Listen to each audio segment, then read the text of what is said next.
Hello students, welcome back to my channel accounting master class, जहां पर आपको class 11, 12th, BBA, BCom, MBA की accountancy subject की complete sequence में lecture video series मिलती है, जिसमें मैंने बहुत ही डिटेल में हर इम्पॉर्टेंट टॉपिक कवर किया है।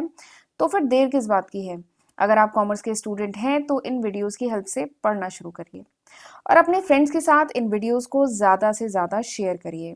और अगर कोई डाउट हो ना या कोई फीडबैक देना हो then you can write in the comment section, right. Last lecture में हमने इंट्रोडक्शन या कह लीजिए फंडामेंटल ऑफ अकाउंटिंग डिस्कस किया था, जिसमें हमने अकाउंटिंग क्या होती है, क्या ऑब्जेक्टिव है, क्या लिमिटेशंस हैं, अकाउंटिंग की कितनी ब्रांचेस हैं, features of accounting, accounting process, users of accounting information, ये सारे ही टॉपिक कवर किए थे। काफ़ी डिटेल में मैंने ये सारी चीज़ें डिस्कस की थी, इसीलिए वो वीडियो थोड़ा सा लेंदी भी हो गया था। और मैं उम्मीद करती हूँ आपने वो वीडियो लेक्चर देख भी लिया होगा और अब आपका जो कॉन्सेप्ट है रिगार्डिंग फंडामेंटल ऑफ अकाउंटिंग वो अब अच्छे से क्लियर हो गया होगा। वैसे उसका लिंक डिस्क्रिप्शन में भी है, वहां से भी आप देख सकते हैं, राइट। चलिए आज के लेक्चर के बारे में बात करते हैं।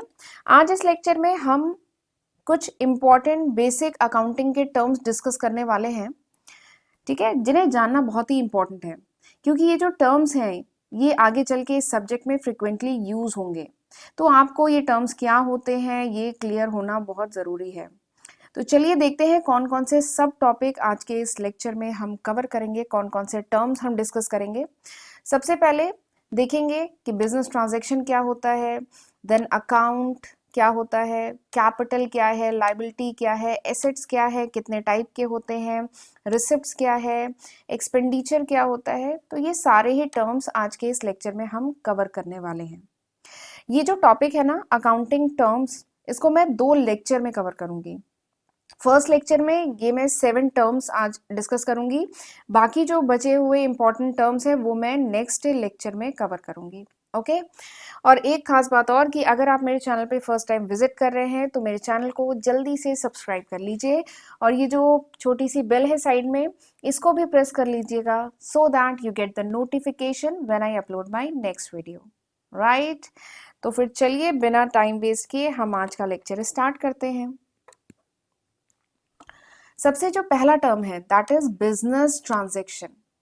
बिजनेस ट्रांजैक्शन नाम से ही समझ में आ रहा है, बिजनेस के वो फाइनेंशियल ट्रांजैक्शन या कह लीजिए वो इकोनॉमिक इवेंट जिसमें 2 पार्टीज इन्वॉल्व हो और जिसमें there is some exchange of goods और सर्विसेज, जहाँ पे कुछ सर्विस रेंडर कर रही हो या सर्विस रिसीव किया जा रहा हो, कुछ गुड्स बाय या सेल किए जा रहे हो, एक्सचेंज हो रहा हो, ठीक है, और उसमें 2 पार्टीज इन्वॉल्व हो, उनको हम कहते हैं बिजनेस ट्रांजैक्शन, राइट। तो बिजनेस के वो ट्रांजैक्शन जिसमें 2 पार्टी हो और जहां पे गुड्स या सर्विसेज एक्सचेंज हो रही हो, तो उन्हें हम बिजनेस ट्रांजैक्शन कहते हैं।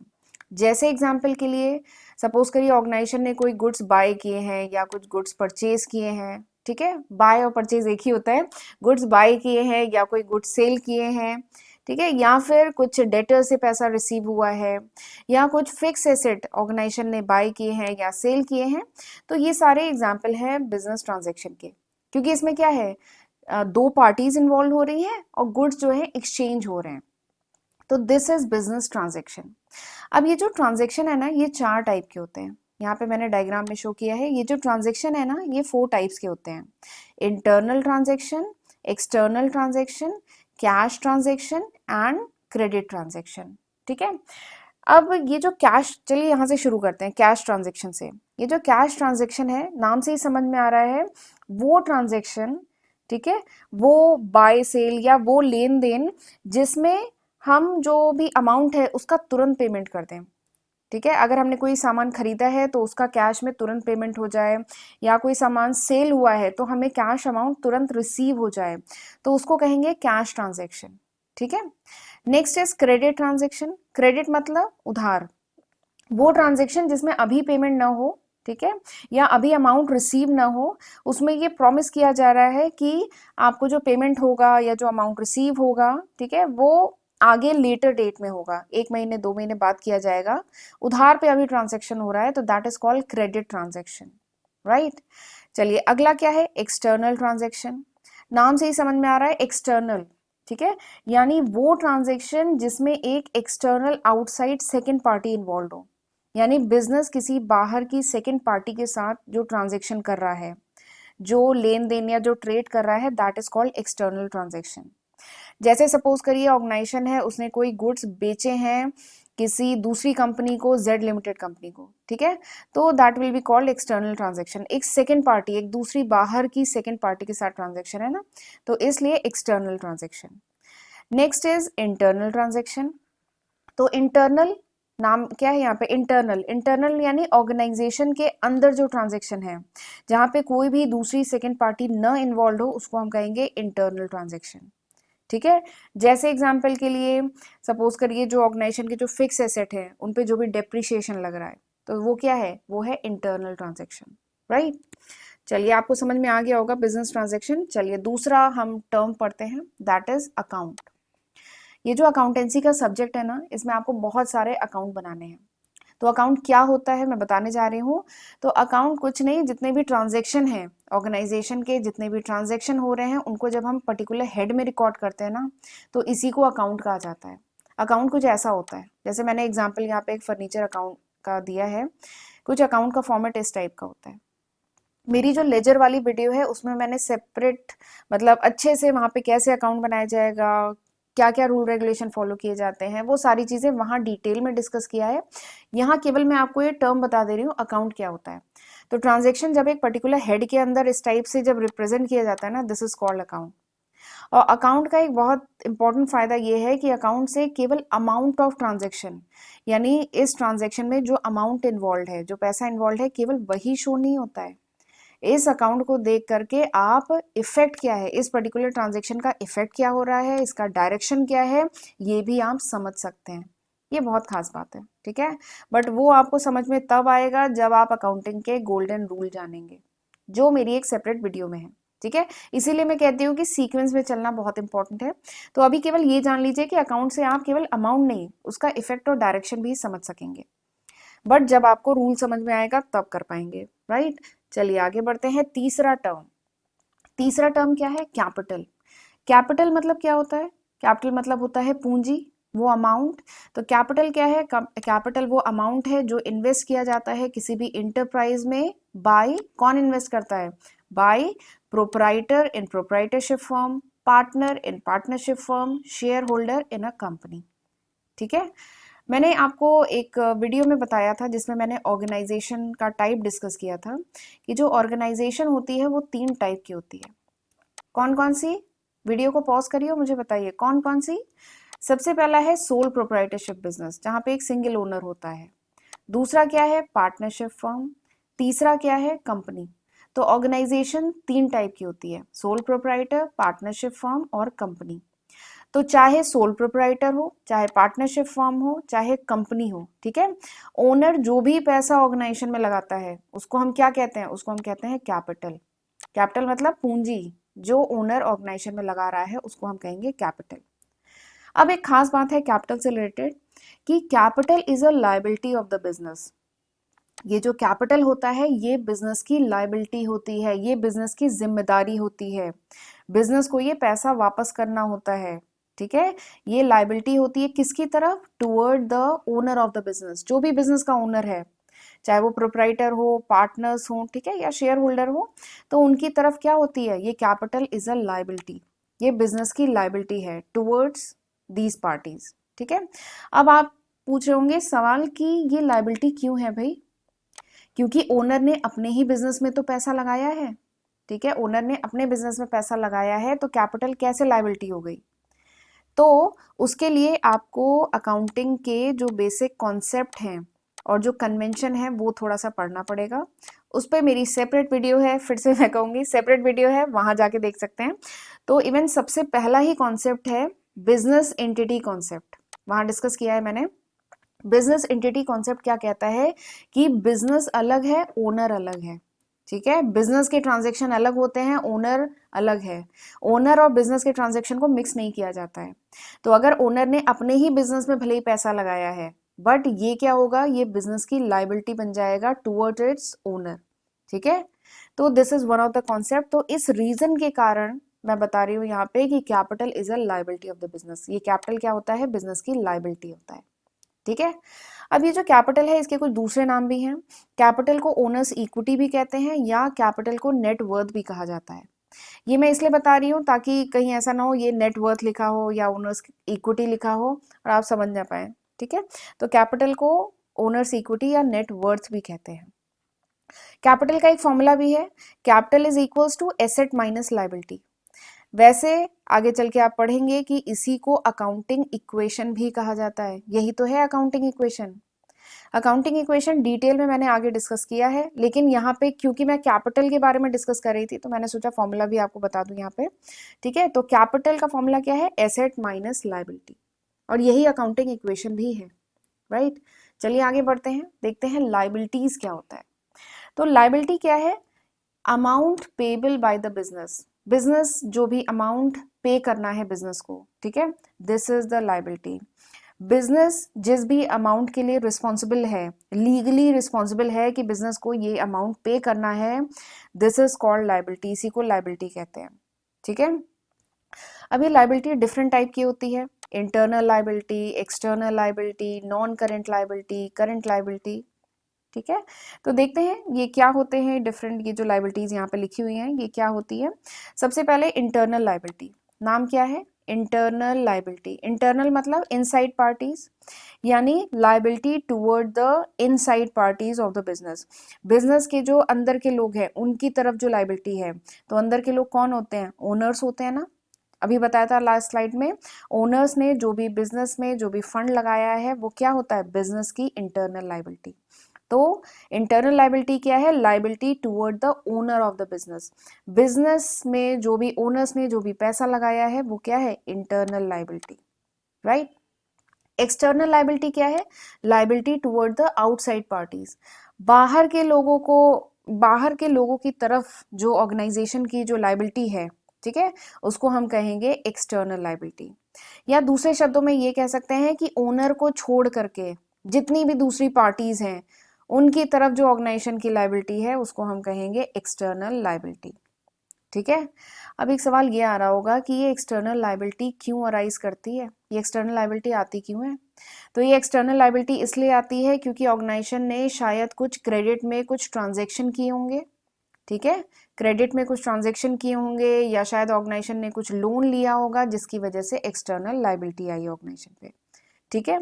एक्सटर्नल लाइबिलिटी का एग्जाम्पल क्या क्या हो सकता है? जैसे क्रेडिटर्स हैं जिनको पेमेंट करना है। ठीक है। ऑर्गेनाइजेशन ने कुछ बैंक ओवरड्राफ्ट लिया था, बैंक से कुछ ओवरड्राफ्ट किया हुआ था, या कुछ लॉन्ग टर्म बोरोइंग की है, शॉर्ट टर्म बोरोइंग की है, तो वो सब किस में आएगा? एक्सटर्नल लाइबिलिटी में। अब ये जो एक्सटर्नल लाइबिलिटी है इसको हम फर्दर डिवाइड कर सकते हैं नॉन करेंट और करेंट लाइबिलिटी। पहले हम करंट डिस्कस करते हैं। करंट मतलब क्या होता है? करंट मतलब रीसेंट, प्रेजेंट। करंट मतलब क्या है? प्रेजेंट, अभी वर्तमान में। This is called current. तो करंट लाइबिलिटी वो लाइबिलिटी होती है जो ऑर्गेनाइजेशन को पे करनी होती है विद इन 12 मंथ, 12 महीने के अंदर, from the end of the accounting period. जब अकाउंटिंग पीरियड एंड होगा उसके 12 महीने के अंदर ऑर्गेनाइजेशन को जहां जहां पे पेमेंट करने हैं उन सबको हम कहते हैं करंट लाइबिलिटी। एग्जाम्पल के लिए जैसे जो क्रेडिटर्स हैं, एग्जाम्पल के लिए जैसे जो क्रेडिटर्स हैं उनको जो पेमेंट करना है, या जो बिल पेएबल है, ऑर्गेनाइजेशन को कुछ बिल का पेमेंट करना है, या ऑर्गेनाइजेशन ने कोई शॉर्ट टर्म लोन लिया हुआ है, ठीक है, शॉर्ट टर्म लोन जिसका पेमेंट 12 महीने के अंदर करना है, तो वो सब आएगा करंट लाइबिलिटी में। नॉन करंट लाइबिलिटी क्या है? वो लाइबिलिटी जो लॉन्गर पीरियड ऑफ टाइम के लिए है, जिसका पेमेंट 1 साल के बाद किया जाना है, वो सब क्या है? Non current liability. जैसे ऑर्गेनाइजेशन ने अगर कुछ डिबेंचर इशू किए हैं, तो debenture generally longer period of time के लिए होते हैं, ठीक है, तो उसका जो पेमेंट करना है वो किस में आएगा? Non current liability. ऑर्गेनाइजेशन ने कोई लंबे समय के लिए कोई लोन लिया है तो वो किस में आएगा? वो आएगा नॉन करंट लाइबिलिटी। ठीक है। तो ये था पूरा लाइबिलिटी के बारे में, समझ में आ गया होगा। तो हमने लाइबिलिटी डिस्कस कर लिया, तो चलिए एसेट भी डिस्कस कर लेते हैं। ठीक है। बैलेंस शीट में इन्हीं दो आइटम को शो करते हैं ना, एसेट्स एंड लाइबिलिटी। तो लाइबिलिटी आपको समझ में आ गई, चलिए एसेट डिस्कस करते हैं। तो एसेट क्या होता है? एसेट मतलब संपत्ति, प्रॉपर्टी। ठीक है। तो एसेट क्या है? These are the property of the business. Assets are the property of the business. अब वो प्रॉपर्टी, ये एसेट जो है टेंजिबल भी हो सकते हैं, इनटेंजिबल भी हो सकते हैं। तो एसेट्स क्या है, assets are the property of the business which is owned by the entity, यानी बिजनेस जो भी प्रॉपर्टी ओन करता है उन सबको हम कहते हैं एसेट। ठीक है, एक और डिफिनीशन कह लीजिए या एक और फीचर भी है एसेट का, और ये फीचर बहुत इंपॉर्टेंट है, ये आगे चल के मैं बताऊंगी क्यों इंपॉर्टेंट है। तो एक और जो फीचर है एसेट का वो ये है कि एसेट जो है ये वो इकोनॉमिक रिसोर्सेज होते हैं ऑर्गेनाइजेशन के जिसका बेनिफिट ऑर्गेनाइजेशन को फ्यूचर में मिलता है। ठीक है, that is called asset. Asset organisation के वो इकोनॉमिक रिसोर्सेज हैं जिससे ऑर्गेनाइजेशन को फ्यूचर में इकोनॉमिक बेनिफिट होता है, that is also called asset. ठीक है, एसेट का एग्जाम्पल क्या क्या हो सकता है, जैसे लैंड है, कुछ ऑर्गेनाइजेशन की कुछ बिल्डिंग है, मशीनरी है, फर्नीचर है, स्टॉक है। ठीक है, डेटर है जहां से ऑर्गेनाइजेशन को पैसा आना है, कुछ कैश या बैंक बैलेंस है ऑर्गेनाइजेशन का, कुछ इनटेंजिबल एसेट भी होते हैं जैसे गुडविल है, कॉपीराइट है, ट्रेडमार्क है। तो ये डिफरेंट टाइप के एसेट्स होते हैं ऑर्गेनाइजेशन के। ठीक है, अब ये जो एसेट होते हैं ये 3 टाइप के होते हैं, कौन कौन से, non current asset, current asset and fictitious assets. चलिए एक एक करके डिस्कस करते हैं। सबसे पहले हम करंट एसेट देखेंगे। तो करंट मैंने बताया था, करंट मतलब present, short period of time से जो रिलेटेड हो, that is called current asset. तो करंट एसेट क्या है, वो एसेट जिसे ऑर्गेनाइजेशन कैश में कन्वर्ट कर सकती है in a short period of time. ठीक है, कम समय में, शॉर्ट पीरियड ऑफ टाइम, 1 साल के अंदर जिन एसेट को कैश में कन्वर्ट किया जा सके उन्हें कहेंगे करंट एसेट। जैसे ऑर्गेनाइजेशन ने सपोज करिए कुछ स्टॉक बाय किए हैं रीसेल करने के पर्पज से। ठीक है, तो ये किस में आएंगे, करंट एसेट, क्योंकि 1 साल के अंदर ऑर्गेनाइजेशन उन्हें सेल कर देगी। या फिर डेटर, जहां से ऑर्गेनाइजेशन को पैसा रिसीव होना है, तो डेटर्स को बहुत लंबा समय नहीं दिया जाता है, 2 महीने 3 महीने में डेटर पैसा दे देते हैं जनरली, तो वो क्या होगा, करंट एसेट। ठीक है, या कुछ बिल रिसीवेबल है, ठीक है, तो वो भी किस में आएगा, करंट एसेट, क्योंकि 2 महीने 3 महीने में पैसा रिसीव हो जाना है। तो ये सब current asset. Non current asset, non current asset क्या है, वो एसेट जो generally longer period of time के लिए है, जैसे ऑर्गेनाइजेशन के जो फिक्स एसेट्स होते हैं। ठीक है, लैंड, बिल्डिंग, मशीनरी, ये सब जो फिक्स एसेट हैं, ये सब क्या है, ऑर्गेनाइजेशन ने लंबे समय के लिए रखे हैं जिससे ऑर्गेनाइजेशन को आगे फ्यूचर में बेनिफिट होगा, तो ये सब क्या है, नॉन करंट एसेट। ठीक है, ऑर्गेनाइजेशन ने अगर कुछ लॉन्ग टर्म इन्वेस्टमेंट किया हुआ है या कुछ लोन दिया हुआ है, ठीक है, कुछ एडवांसेस दिए हुए हैं, तो वो सब किस में आएंगे, non current asset, longer period of time के लिए ये। चलिए अब तीसरे टाइप का एसेट हम देखते हैं, फिक्टिशियस एसेट्स। फिक्टिशियस मतलब क्या होता है, फिक्टिशियस मतलब होता है काल्पनिक। ठीक है, तो फिक्टिशियस एसेट्स वो एसेट होते हैं, वो काल्पनिक एसेट होते हैं जो न टेंजिबल एसेट होते हैं और न इनटेंजिबल एसेट होते हैं। समझ में आया, फिक्टिशियस एसेट्स वो एसेट होते हैं, क्योंकि नाम क्या है, काल्पनिक एसेट ना, तो वो एसेट्स होते हैं जो न टेंजिबल एसेट होते हैं न इनटेंजिबल एसेट होते हैं। फिर आप कहेंगे फिर वो एसेट क्यों होते हैं, ना टेंजिबल है ना इनटेंजिबल है, तो वो एसेट्स कहाँ हुए, बट वो एसेट्स हैं। कैसे एसेट हैं, because of this second feature, अभी मैंने बताया था ना ये सेकंड फीचर बड़ा इंपॉर्टेंट है। तो because of this second feature, ये वो खर्चे हैं ऑर्गेनाइजेशन के, जो फिक्टिशियस एसेट्स हैं वो ऑर्गेनाइजेशन के वो खर्चे हैं, वो लॉसेस हैं जिसका बेनिफिट ऑर्गेनाइजेशन को आगे कई सालों तक होगा, तो इसलिए इनको कहा गया है फिक्टिशियस एसेट्स, इसलिए इन्हें एसेट की कैटेगरी में रखा गया है। वो काल्पनिक एसेट जिसका बेनिफिट ऑर्गेनाइजेशन को आगे कई सालों तक होगा, उन्हें कहा जाता है फिक्टिशियस एसेट।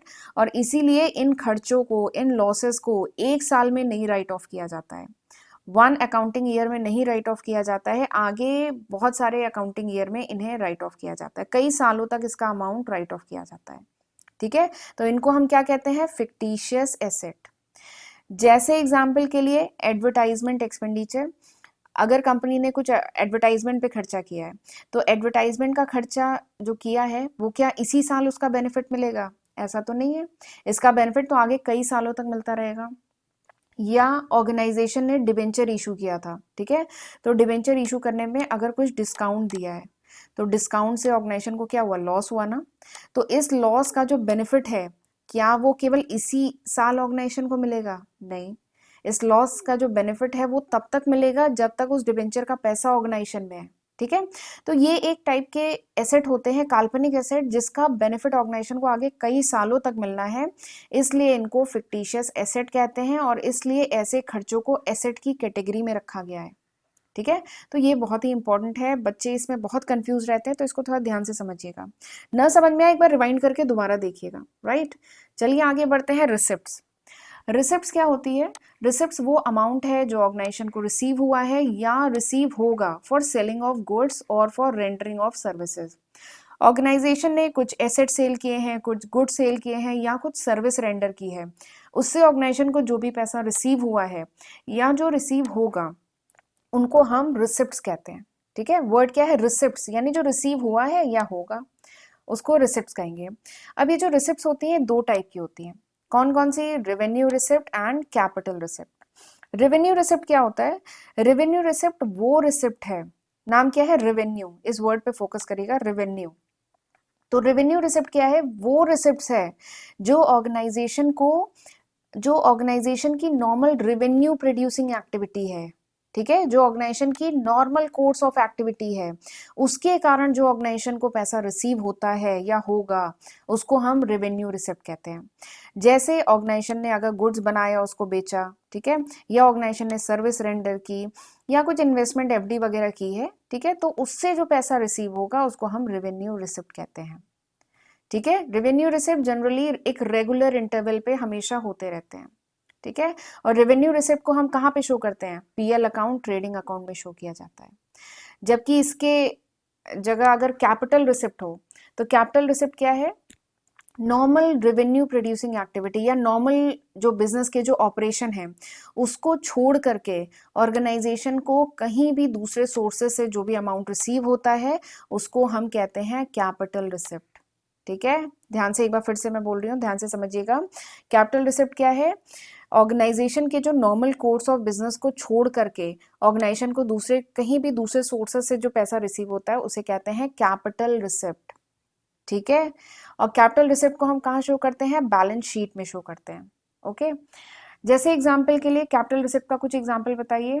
जैसे ऑर्गेनाइजेशन ने सपोज करिए अपने कुछ फिक्स एसेट सेल किए हैं, बिल्डिंग है, मशीनरी है, ठीक है, ये सब अगर सेल किए हैं, कुछ इन्वेस्टमेंट सेल किए हैं, तो उससे जो पैसा रिसीव होगा ना वो कैपिटल रिसिप्ट है। और ये बताइए क्या ये रेगुलर ये पैसा, ये जो रिसीविंग है, क्या ये रेगुलर इंटरवल पे होती है? नहीं, ये रेगुलर इंटरवल पे नहीं होती है। ऑर्गेनाइजेशन डेली डेली अपने फिक्स एसेट तो सेल करता नहीं है, कई सालों में एक बार फिक्स एसेट सेल होता है। ठीक है, तो कैपिटल रिसिप्ट क्या है? ये रेगुलर नहीं होती है, जबकि रेवेन्यू रिसिप्ट रेगुलर होती है। तो ये भी एक डिफरेंस है। और अगला जो डिफरेंस है वो तो मैंने अभी बताया कि कैपिटल रिसिप्ट को बैलेंस शीट में शो करते हैं और रेवेन्यू रिसिप्ट को हम पीएल अकाउंट में शो करते हैं। ओके, चलिए आगे बढ़ते हैं। एक्सपेंडिचर। एक्सपेंडिचर क्या होता है? एक्सपेंडिचर वो अमाउंट है जो ऑर्गेनाइजेशन स्पेंड करती है फॉर एक्वायरिंग सम एसेट्स और गुड्स और फॉर गेटिंग सम सर्विसेज। कुछ सर्विसेज रिसीव करने के लिए या गुड्स को एक्वायर करने के लिए या एसेट खरीदने के लिए ऑर्गेनाइजेशन जो भी खर्चा करती है ना, that is called expenditure. Expenditure मतलब तो यही होता है ना, खर्चा।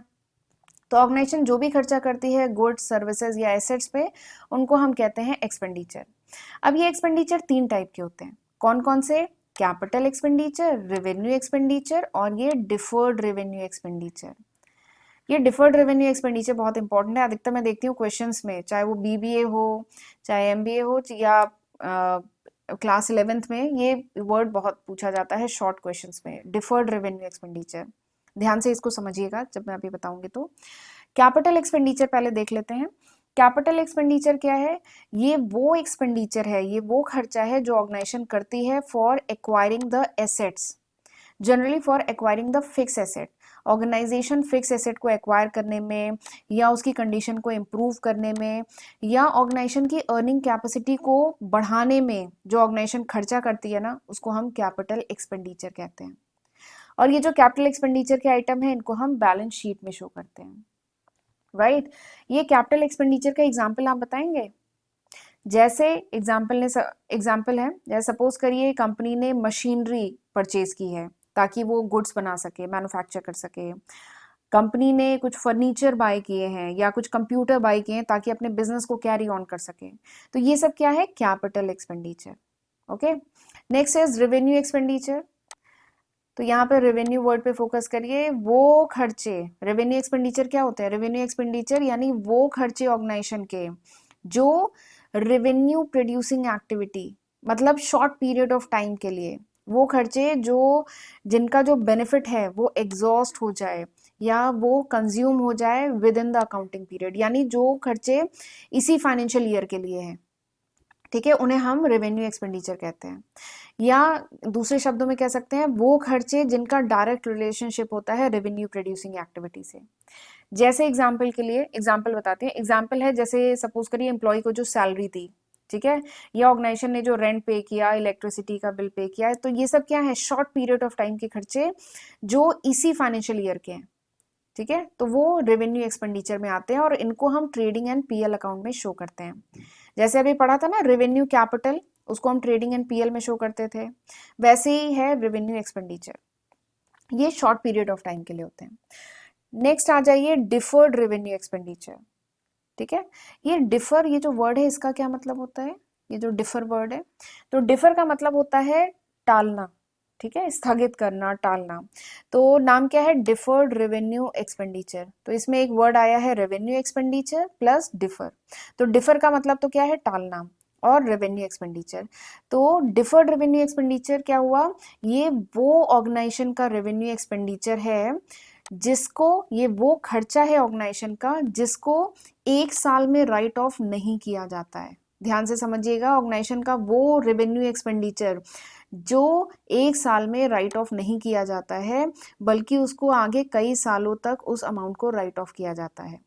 ऐसा क्यों किया जाता है, ऐसा इसलिए किया जाता है because benefit of this expenditure will occur in many financial year, because उस वो जो खर्चा है उसका बेनिफिट आगे कई सालों तक ऑर्गेनाइजेशन को मिलने वाला है, इसलिए इस खर्चे को, इस एक्सपेंडिचर को चार्ज किया जाता है ऑन मेनी अकाउंटिंग पीरियड, कई सालों तक इस खर्चे को चार्ज किया जाता है, राइट ऑफ किया जाता है, ठीक है।